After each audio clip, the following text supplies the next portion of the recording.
السلام عليكم. ازاي اقدر اخلي في سبيس ما بين التو كولمز؟ انا اقدر اتحكم في العرض للكولم نفسه، انما اخلي هنا في عندي سيلز وبروفيت جنب بعض. عايز يبقى في سبيس ما بينهم، يعني يبقى مش لازقين في بعض كده قوي، يبقى في سبيس ما بينهم. هاجي هنا على الفورمات وهختار من كولمز، هلاقي في عندي حاجه اسمها سبيسنج. السبيسنج دي انا لو كبرت هنا كده، بصوا كده بيصغر عرض الكولم نفسه، انما ما بيبعدوش عن بعض، يعني هما جنب بعض، مش بيبعدوا عن بعض. طب الحل ايه؟ الحل ان انا ممكن اعمل ميجر فاضي. بمعنى ايه؟ لو دوست هنا نيو ميجر من هوم، بندوس على نيو ميجر، مجرد الميجر ده ممكن اسميه سبيس وهسيبه فاضي خالص وهدوس انتر.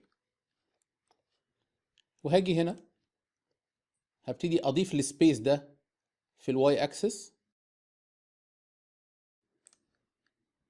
وهحطه في النص ما بينهم.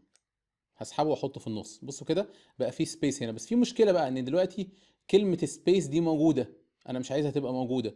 فانا هبتدي ان انا هبتدي ان انا اعمل مثلا نقطه مثلا كده.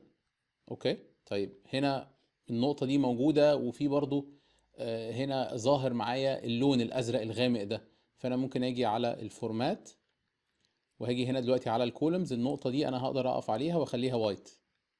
اوكي، فيبقى انا كده شلت السبيس ما بين التو كولومز، او زودت السبيس ما بين التو كولومز. شلت كلمه سبيس اللي كانت موجوده، حطيت دوت مكانها، وخفيت الليجند بتاعها اللي هو كان اللون الازرق الغامق، وعملت سبيس ما بين الكولومز. انا دلوقتي اقدر اتحكم في السبيسنج، انما الجزء ان انا يبقى في مسافه ما بين التو كولومز انا عملته عن طريق ان انا استخدمت هنا الواي اكسس، وابتديت ان انا استخدم هنا الدوت دي مكان كلمة سبيس عشان يظهر معايا الشارت بالشكل ده، يبقى فيه مسافة ما بين السيلز وما بين البروفيت. هتلاقوا لينك موجود مع الفيديو فيه تفاصيل الكورسات اللي احنا بنقدمها، سواء الباور بي اي او اكسل داشبورد. شوفوا التفاصيل، وان شاء الله نشوفكم في فيديو جديد قريب بإذن الله. السلام عليكم.